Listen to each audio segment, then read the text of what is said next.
బాబాయ్ నమస్తే, ఏం పేరు? నా పేరు ఎజాజ్. ఓకే.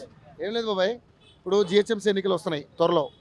మరి హైదరాబాద్లో జిహెచ్ఎంసీ ఈసారి సీట్లు కూడా పెరగబోతున్నాయి డీలిమిటేషన్లో. మరి ఎలా ఉండబోతుంది ఈ కార్పొరేషన్ ఎన్నికల్లో? ఎవరికి అధికారం వచ్చే అవకాశం ఉంది? ఇద్దరిలో కూడా ఉన్నది. ఇప్పుడు కాంగ్రెస్ ఉన్నది, టీఆర్ఎస్ ఉన్నది, బీజేపీ ఉన్నది. రెండిట్లో ఉన్నది, మూడిట్లో ఉన్నది. బీజేపీ కూడా అవకాశం ఉంటుందా? బీజేపీ కూడా ఉన్నది. ఇప్పుడు 17 సీట్లు వచ్చినాయి ఎంపీకి. అంటే తెలంగాణ స్టేట్లో ఏం తక్కువనా? 8 సీట్లు. బీజేపీ కూడా ఉన్నది ఛాన్స్. ఈ 48 వచ్చినాయి. ఏది కాంగ్రెస్ నడిమిట్లా, ఇది ఏమంటారు, కాంగ్రెస్ టీఆర్ఎస్ నడిమిట్లా బీజేపీ కూడా కొట్టుకోపోవచ్చు. చెప్పలేము.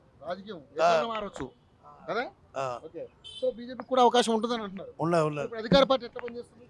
మంచిగా చేస్తున్నారు కదా, ఇప్పుడైతే మంచిగా పర్వాలేదు. 6 గ్యారెంటీలు వస్తున్నాయి. 6 గ్యారెంటీ 2 ఇస్తాడు, 4 ఇస్తున్నాడు. గవర్నమెంట్ దగ్గర పైసలు లేదు, ఏడుకెళ్ళి ఇస్తుంది.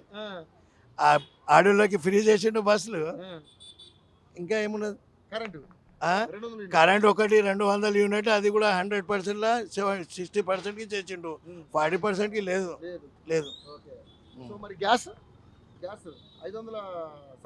ఏం సబ్సిడీ లేదు, ఏం లేదు. ఎవరికి ఇస్తున్నాడు అది చెప్పిన. సన్న బియ్యం ఇస్తుండు. అంటే ఇప్పుడు 6 గ్యారెంటీల్లో ఒక కరెంట్ ఒకటి, అది కూడా 60 మంది, ఒక 160 మందికి వస్తుంది. గ్యాస్ అయితే ఎవరికి వస్తలే. ఇల్లు ఉన్న వాళ్ళకి ఇల్లు ఇచ్చిండు. ఎక్కడ? కొల్లూరులా ఎక్కడైనా కానీ బిల్డింగ్ 4 ఇల్లు ఉన్న వాళ్ళకి ఇల్లు వచ్చినాయి. ఇల్లు లేని వాళ్ళకి, రోడ్డు మీద ఉన్న వాళ్ళకి ఏం లేదు. మరి ఎంక్వైరీ చేస్తున్నట్టు వాళ్ళు? గవర్నమెంట్ అట్లా ఉన్నది. గవర్నమెంట్ అట్లా ఉన్నది. నీకు ఇల్లు లేదా బాబాయ్? నాకు ఇల్లు ఉన్నది, నేను రాయలేను, ఇవ్వలేను. లేవని వాళ్ళకి ఇవ్వాలి. 2 ఇల్లులు ఉన్నాయి నాకు. సో బాబాయ్, మరి ఈసారి గెలిచే పార్టీ ఏదనుకుంటున్నావు? ముగ్గురులో ఇప్పుడు అంటే బీజేపీ, టీఆర్ఎస్కి ఉండదు. కాంగ్రెస్కి ఏం చెప్పలేం. ఈ పని మొత్తం 6 గ్యారెంటీ చేస్తే పక్కా కాంగ్రెస్ వస్తుండే. ఏం లేదు. మరి ఇప్పుడు డ్రైనేజ్ ఎలా ఉంది? డ్రైనేజ్ కానీ వాటర్ కానీ ఇక్కడ మొన్నటి దాకా చూసినారా? ఎవరు రాలేరు. చెరువులు మంచి లీడర్లు, మంచి రేవంత్ దగ్గర మంచి వాళ్ళు పోతారు. ఎవరు ఇంతవరకు పట్టించుకోలేరు. 10 రోజులు అట్లనే. శుక్రవారం నమాజ్కి పోతారు మస్జిద్కి. చుక్కాలు నమాజ్కే పోలేరు. పోయిన శుక్రవారం నమాజ్ కాదు, ఆ చుక్కలు ఒక చుక్క కూడా పడితే పడది. మళ్ళీ అప్పుడే ఫ్రెష్ నీళ్ళు స్నానం చేసి పోయిన ఒక శుక్రవారం పోయింది. 10 రోజులు ఇబ్బంది పెట్టారా? 10 రోజులు రోడ్డు మొత్తం. మరి మీ ఎమ్మెల్యే పట్టించుకోలేదు?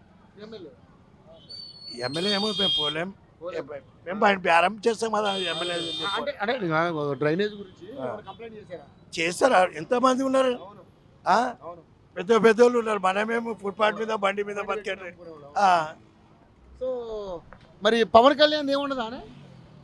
పవన్ కళ్యాణ్కి ఈడ ఎందుకు ఏముంటుంది? పార్టీ పెట్టింది ఇక్కడ కూడా, అది ఆంధ్రలోనే, ఇక్కడ నడవదు.